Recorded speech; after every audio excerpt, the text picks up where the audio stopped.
tayo din, pupunta din tayo sa ganyan. Ay, sa ganyan. Ay, si Jacob Peter Zimmerman. Pero bakit nga ba napakaraming inilibing na mga tinapos ang buhay sa pamamagitan ng lubid sa sementeryo ng Boracay? At ano nga ba ang naranasan kong nakakapanindig balahibo na paramdam ng mga multong bata na ating napuntahan?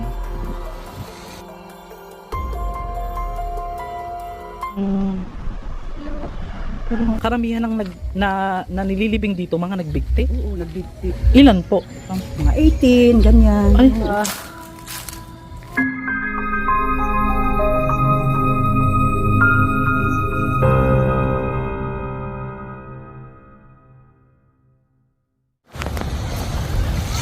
grabe, ito na guys yung Boracay after 10 years.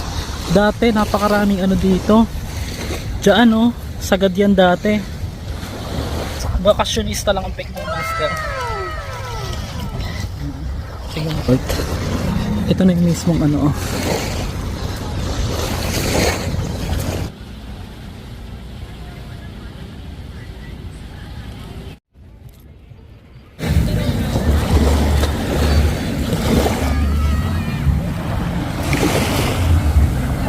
Dito sir, pwede magtanong yung sementeryo. Malayo pa. Yan lang sir sa taas. Akit ka dyan sa taas. Pagkaano po ng parkingan ng ng Paraw. Yan pa, akit yan. Pero malapit lang pag nilakad. Apo. Sige, sige. Salamat. Bagong kasal. Tingnan nyo. Ayan, mga bagong kasal. Kasama yung kabit. Charot. Ayan.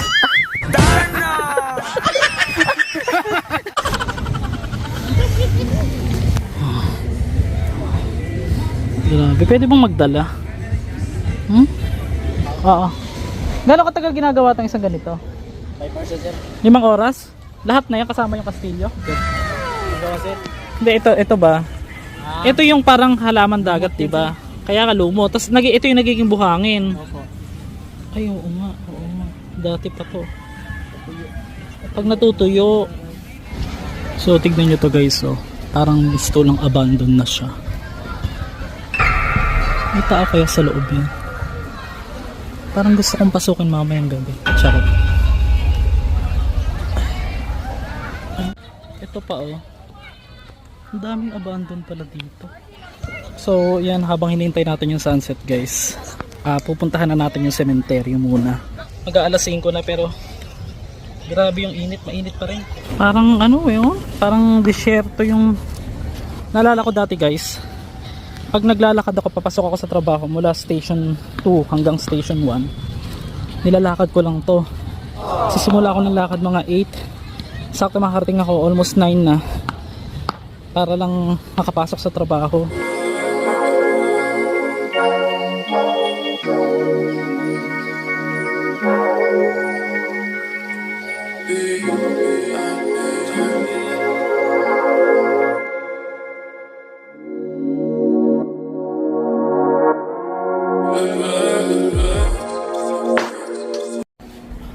So ito yung papuntang sementeryo na guys.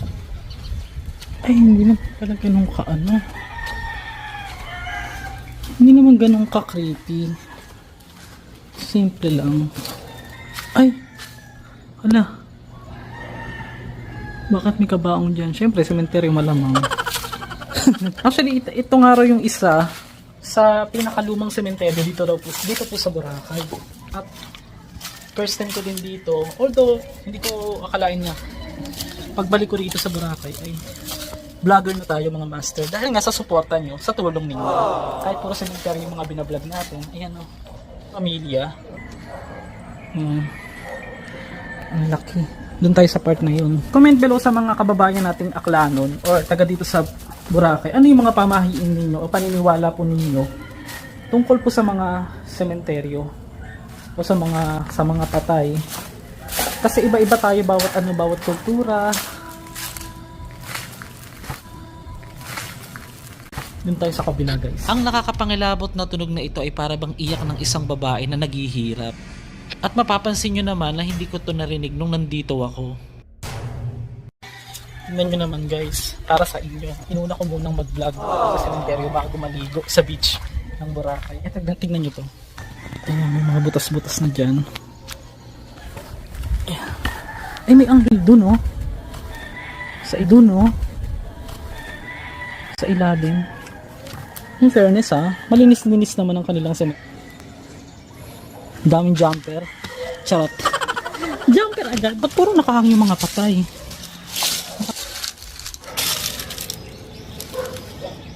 May babae dito nakalibing, oh. Si ate. Ay, hingan. Naamoy tayo ng aso. Charot. Hindi naman niya tayo makita, tanga. Charot.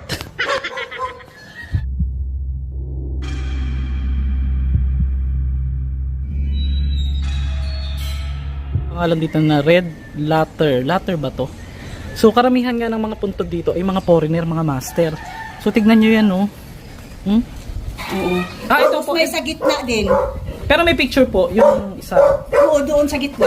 Sa gitna. Doon. Oo. Pero ano na naman daw po kinamatay nitong foreigner na ito? Ito, hindi ko lang alam kung ano ang kinamatay nito. So mga master, ito palang mga puntod ng foreigner, may nagbabantay ng mga aso. Social naman. Ito, sementeryo na to. Ayan, bahay na yan. Di ba sabi na may kasabihan sila na pagka raw galing ka ng sementeryo, kailangan magpagdadaan ka pa sa ibang lugar. Eh ikaw, nagdadaan ka pa sa ibang lugar? Hindi na? Oo. Ah? Hindi naman ako taga dito. Taga Ormoc ako. Ay, kababayan kita. Taga Leyte. Oo. Saan ka sa Leyte? Tacloban po yung mother ko. Oo. Yung, Ano po tawag dito? Di ba ito yung sementeryo? Ito lang yung bahay nyo? doon sa labas pa. So ibig sabihin, pagkagaling po kayo dito, magpapagpag pa kayo, ganun? Hindi na. Hindi, paano katulad nila? Dito na sila nakatira malapit sa sementeryo. Eh, nagpapagpag pa sila pag galing dito? Hindi na. Diretso na. Walang sumusunod. Kasi ito, puntod na yan. Ito, si nanay, si tatay. Nanay niyo po yan? Oo, nanay, si tatay. Iyan. Okay. Ang dami niyo palang aso na eh. Ito, sino po ito? Asawa ng kapatid ko. Kailan lang ito namatay? Bago lang. Kailan na siya Anong namatay? kinamatay? March 19. Ano yan siya? Cancer sa didi. Si Jo. Tribute po sa lahat po ng cancer patient natin ng master. Remembrance po sa mga kumbaga laban tayo. Laban lang. Ay, may aso din dito. Hindi po umanggat yan. Ito na po yung bahay nyo. Bahay ko. Dinaanan ko kanina. Ang social naman ng bahay nyo po. Ano po yung sariling lupa niya na? Since dito na po kayo. Anong name nyo po ulit? Pablo, sila Raquel. Si Madam Raquel. Ako po si Master Gala from YouTube. Nagbablog ako ng mga menteryo. Ako yun. Yung mga binablog ko is puro mga puntod. Dito kasi, di ba, dapat tourist spot ang pupuntahan ko. Nakapunta na ako, pero mas inuna ko tong puntahan tong sementeryo. Marami pong makakapanood ditong video natin. Pero wala naman pong problema, no? Kung ilagay ko sa YouTube, no? Floor ko. Magkano po yung upa? 5K ang monthly. 5K monthly. Opo. Ayan na sa Boracay, pag hindi puno hanapin nyo si Madam. Ang ganda ng bahay nyo, no? Ito inyo din po ito. Oo, paupahan nila. Paupahan naman. Magkano po yung per month dyan? Per kwarto din yan. Nasa magkano po? 3K. 3K. Kasi mura lang yun. Ano po, may electric fan, aircon na po yun, hindi pa? Okay, fan lang siya. Okay. Ano po, matanong ko lang po, if you don't mind, paano nyo po na yung ganito, nakapagpagawa kayo ng ganito? Personal po yung tanong nga. Ano po yung work nyo dati? Sila ng lupa. Opo. Dito sa Pirasis, kaya ito yung pinagawa namin. Kumbaga, yung binili ng hotel, binili ng kumpanya yung lupa nyo before. Oo, yung sa baba. Oo. Sa baba. Ito kasi lupa din ko ng nanay ko eh. Kaya okay. Tingnan nyo po ito guys, ito kumbaga sementeryo lang talaga. Ganun pala, hindi na pala kailangan magpagpag ma'am. Nung kasagaran ng COVID, karamihan ng nililibing dito, mga nagbigti. Oo, nagbigti siya. Ay. Mga bata pa. Mga bata pa. Mga 18, ganyan. Ay. Oo. Ilan po? Siguro mga hindi ko lang ano. Kasi doon talaga yung Doon nilagay, oo. Sige, sige. Kahit mamaya try ko kung ano, puntahan. Ano nila, bakit daw po na-depress, gano'n? Parang ganun na. Na hindi makalabas dahil COVID. Ay, oo. Mag-asawa kasi. Mag-asawa nagbigti? Hindi, yung asawa lang yun. Babae? Ay, lalaki. Ano raw pong dahilan? Parang sinusulo siya. Sila selos. Parang ganun. Mga master, sa pagpapatuloy ng video, sana samahan nyo hanggang dulo dahil papunta na po tayo ngayon sa isa pang sementeryo, hindi po beach, dito po sa Boracay. Abangan nyo po at tapusin ang buong video. At kung hindi ka pa nakasubscribe ay pakisuportahan na, mga master. Ito oh, isang foreigner po siya, mga master. Si Jacob Peter Zimmerman. Namatay po siya at the age of 72. Actually, hindi na natin nakita iba pang may mga picture. Tignan nyo yung gate ng sementeryo. Napansin ko lang, mga master. Stainless, social, oh. Di ba ang ganda ng sementeryo nila dito sa Boracay? May mga kalat po dito. Sana naman po yung mga pumupunta, pakulinis naman po ito. Kailangan po ng mga patay yung dignidad nila na wag pong mababo yung kanilang kinalalagyan. Kasi tayo guys, lahat tayo dyan tayo huling pupunta, di ba? Pagka alam naman natin na makakapangit ng image ng sementeryo, dapat igalang pa rin natin yung kinalalagyan nila kahit wala na po sila dito. Kasi tayo din pupunta din tayo sa ganyan. Ay, sa ganyan. Ay, bakit may tao? Ba't may boses ng bata? Teka lang, wait. Ang creepy. Labas muna ako, dito muna ako mag-opening. Boses ng bata, guys. Boses ng bata, guys.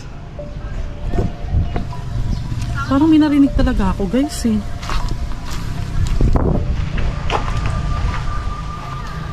Itatay. Tanghaling tapat. Wini-welcome siguro ko ng mga yan. Charot. Wala naman ako. Tara muna. Cross dito. Master. Ano bang meron dito? Parang may ano. So, yan po. Simple yung sementeryo nila dito. Mas mukhang malinis kaysa dun sa una natin pinuntahan. Pero punta pa tayo dun sa banda ron, mga master. Pero huwag kalimutang mag-share. Ano yun? Ay! Ala. Bakit nagkakalampagan? Mga master, oh. May ano na, tumubo na. Tignan yung mga ano dito, nakahang. Ay, parang may tao doon. Diretso tayo doon, guys. Mag-start. Hindi kayo nag-aral. Out na kayo. Anong kwento dito sa cemetery na to? Wala, nagbablog ako Anong kwento? Walang kababalaghan? Wala. Wala kayo sa shoutout. Shoutout na, dali. Out na kayo? Opo. Okay, sige. Nagpunta lang kami sa amin. Tumambay lang kayo. So, ito mga master, itong nasa likod ko ay puntod ng mga bata. Kaya parang ang creepy lang, guys, kasi parang kanina pa ako nakakarinig ng mga bata na parang may naglalaro-laro dito. Natay, bigla akong kinabahan, ewan ko ba, para akong nakakarinig ng salita.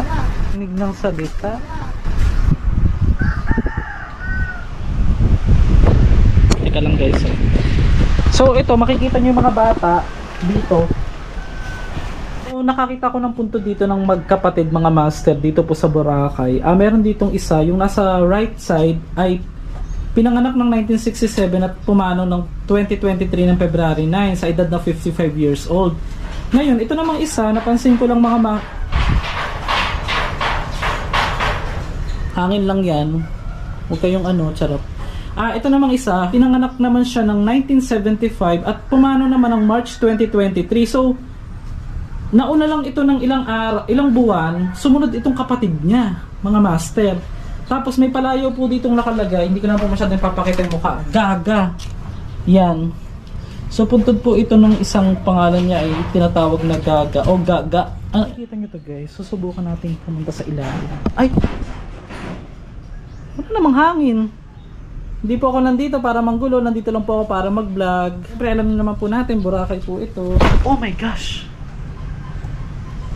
Ang tinutungtungan ko na ito ay paglalagyan ng isang patay mga master. Ilang araw na lang siguro ang nalalabi. Para talaga may kumakaluskos. Hindi ko... Tara na nga. Diretso na tayo guys. Ay, bata pa nitong isa oh. Masunog yung kanyang picture. So mga master, kung ako tatanungin nyo, i-rate ko yung sementeryo ng Boracay dito po sa Barangay Manok-Manok. Shout out po sa inyo kung taga dito kayo. Siguro 1 to 10, 10 is the better. Mga mga 8. Oo. Kasi mayroon pa rin mga dumi dito at mayroon pang mga ililipat na dyan, yung iba dyan. Kahit tanghaling tapat, hindi beach yung pinuntahan natin eh. Nandito talaga tayo sa sementeryo ng Boracay mga master. So wala naman kwento ko babalaghan dahil tanghaling tapat naman. Hiningal lang ako. Ay! Narinig nyo? Ako may tumawa. Kanina pa ako nakakarinig na pa boses ng bata. O, may bahay dito. Kaya lang creepy ah. Malapit na tayo. Dami nagkakalampagan. Pansin ko lang dito, more or less mga bata halos ang nakalibing. Tara na, wala na, hangganan na ito. Oh, ay cute oh, tignan nyo oh. May mga flowers. Hanggang dun pala yan, may mga bahay pala dyan. Ay, may bata pala dito eh. May naririnig akong boses ng bata, hindi ba kayo yon? Yung kanina? Hindi po. Ah, Dadating lang. kakadating nyo lang? Ay, anong ginagawa nyo rito, Day? Pupuntahan po sana namin si Lola. Pupunta nyo si... Huwag kayong pupunta rito na wala kayong kasamang matanda. Next time, kinabahan ako sa inyo.